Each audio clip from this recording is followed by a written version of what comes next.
যুক্তরাষ্ট্রে ১০ দিন ধরে নিখোঁজ দুই বাংলাদেশি শিক্ষার্থীর একজন জামিল আহমেদ লিমনের ২৭ এর লাশ উদ্ধার করেছে পুলিশ। জামিল ইউনিভার্সিটি অফ সাউথ ফ্লোরিডায় ভূগোল, পরিবেশ বিজ্ঞান ও নীতি বিষয়ে পিএইচডি করছিলেন। তার সঙ্গে একই দিন নিখোঁজ হওয়া আরেক বাংলাদেশি শিক্ষার্থী নাহিদা এস বৃষ্টির সন্ধান এখনও পায়নি police.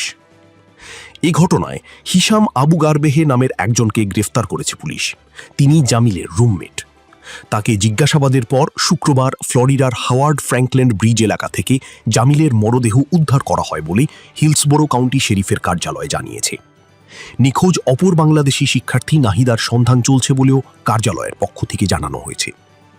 Nahida university of South ফ্লোরিডায় কেমিক্যাল ইঞ্জিনিয়ারিং বিষয়ে পিএইচডি করছেন।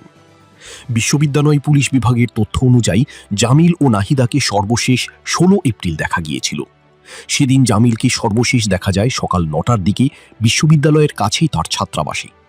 অন্যদিকে নাহিদাকে সর্বশেষ দেখা যায় সেদিন সকাল ১০টার দিকে বিশ্ববিদ্যালয়ের ন্যাচুরাল অ্যান্ড এনভায়রনমেন্টাল সায়েন্সেস ভবনে।